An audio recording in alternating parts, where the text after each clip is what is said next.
قصة النهاردة بتتكلم عن إنسي اسمه أركان، 4 ملوك من الجن. ال4 بيحاولوا يفتحوا بوابة بين عالم الإنس وعالم الجن. يا ترى أركان هيقدر يمنعهم ولا هيحصل العكس؟ تعال نسمع مع بعض. اطفي النور بتاعك وهات الهاند فري وغمض عينيك ويلا بينا نبدأ. بداية النبوءة كانت الليلة هادية، بس الرياح كانت بتعوي في كل أنحاء القرية. أركان هنا كان بيألف في المكتبة بتاعت أبوه اللي مات، فلقي وثيقة مكتوب فيها بحبر أسود متشقق عمرها مئات السنين. الكلمات كانت بتقول: حين تجتمع العيون ال4 يسقط الحاجز ويفتح الباب بين عالمين. في الخارج كان في طفل صغير بيرسم نفس الرموز على التراب وهو يضحك ببرود قبل أن تختفي وسط الظلام. مجلس الجن في عالم الظلال، قصر هائل من اللهب الأسود يتوسطه عرش من العظام يجلس عليه بارق كعاصفة صامتة، وخلفه خادش يحك مخالبه المعدنية في الجدران. على يمينهم شغلام ساحر ماكر، وعلى اليسار مخانين الذي عيناه كمرآتين من الظلام. يتعاهد ال4 على جمع القوى لفتح البوابة، لكنهم عارفين إن في اسم واحد يقف في طريقهم وهو أركان. أولى العلامات، القرية بتستيقظ على خبر موت عشرات من الماشية، وأضواء غريبة بتحوم فوق المقابر. أركان كان بيشعر إن كل العيون بتلحوه. قطة سودة بتفضل تتبعه أينما ذهب، وفي عينيها بريق ذهبي يوحي بأنها ليست من عالم البشر. الحلم المشترك، أركان يغفو على مكتبه فيرى نفسه وسط صحراء داكنة. بارق يلمع في الأفق كالبرق ويهمس اسمه. خادش يخدش اسمه على جدار غير مرن. وهنا شغلام يظهر في صورة صديقه حسام، ومخانين يزرع فكرة فيه ويقول له: أنت هو الباب. حارس المعرفة هنا داخل بيت قديم مليء بالبخور. بتقابله زهرة، امرأة مسنة وشوم قديمة على إيديها، بتقوله إن أبوه كان آخر حراس الباب. بتديله خريطة قديمة لمواضع وأماكن العقد المحمية حول القرية. الختم والوشم الغامض بيبدأ بالظهور على إيد أركان مع كل حلم بيشوفه.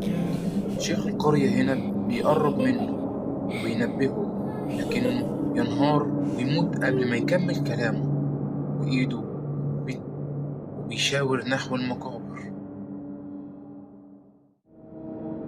مناورات بارق في الليل، البرق يضرب قرب بيته، يضرب على الرمال شكلا هندسيا معقدا. بارق بيظهر لثواني في مرمى عينيه قبل أن يختفي، تاركا رائحة معدنية في الهواء.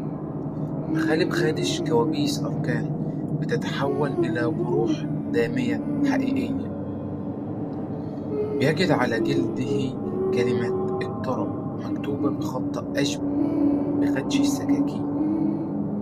أوهام شغلان بيجعل أركان يظن أن أصدقائه تحولوا إلى وحوش، فيهاجم أحدهم قبل أن يكتشف لاحقا أنه كان يحاول إنقاذه من سقوط حجارة عليه. لعبة مخانين في عز اليقظة، يسمع صوته في عقله يهمس: لو انتهيت بنفسك انتهت النبوءة. هنا بيبدأ أركان في الشك حتى في نفسه. الخيانة، وحسام صديقه القريب منه بيختفي أيام، ثم بعدين بيرجع بعينين بتلمع باللون الأصفر، وبيسلم شغلان مفاتيح الصندوق أو أركان هنا بيلاقي ورقة غريبة مكتوب عليها بخط مختلف: لا تثق بالحارس. جملة لا يفهم معناها بعد. طلسم الصحراء مع زهراء. بيذهب أركان لمعبد قديم تحت الرمل، بيبحث وبيدور عن السلاح القادر على إغلاق البوابة. هناك بيقابل تاجر آثار بيعرض المعلومة بمقابل وعد بالحماية. بسوق الظلال في واد مخفي لا تراه إلا العين المسحورة، سوق بيجتمع فيه مخلوقات الليل لتبادل الأسرار. مخانين بيساوم على أرواح القرويين هناك. محاكمة الليل، مجلس من الجن المحايدين بيستدعي أركان ويحاكم بتهمة كسر العهد بين العالمين. أحد القضاة يلمح أنه يعرف زهراء منذ زمن طويل. الأربعة يخاصرون أركان وزهراء وسط مقبرة قديمة، وتخرج يد بشرية من قبر ممسكة بسيف مرصع بالرموز. زهراء تصاب إصابة بالغة، ويظهر الحارس الغامض ليساعد أركان، ثم يتلاشى كأنه لم يكن. وهناك يوم مفقود. استيقظ أركان ليجد يوما كاملا مفقودا من ذاكرته، وعلى يده نقش يشبه رمز البوابة. وفي ليلة القمر الأحمر يطلع على القرية، والقرية تغرق في ضوء دموي، والكرويون يتحركون كدمى طين. الرياح تعوي بأسماء الأربعة. العبور شق أسود ينفتح في السماء، ومخلوقات زاحفة تتسلل للعالم. القاضي الخائن من الجن يسلم مفاتيح البوابة لمخانين. معركة الحلم والواقع. أركان هنا كان بيقاتل في عالمين متوازيين، وفي كل ضربة في حلمه كان بينزف جسمه في الواقع. وشام هنا بيتحول نهائيا إلى خادم لشغلان. زهراء وهي على حافة الموت بتمسك إيد أركان وبتغرس السيف في الخيط، فالبوابة بتتقفل بس بشكل مؤقت، تختفي من الوجود. انكماش الظلال، الجن بينسحبوا، لكن الكائن الصغير من سوق الظلال يعود ويسلم أركان السيف. هو كان بيقوله إنك هتحتاجه قريب أوي. بعد أسابيع يعود الوشم لإيد أركان، والبرق بيرسم صورة البوابة في السماء، وصوت مخانين بيهمس من الظلام وبيقول: هذه كانت البداية فقط يا أركان.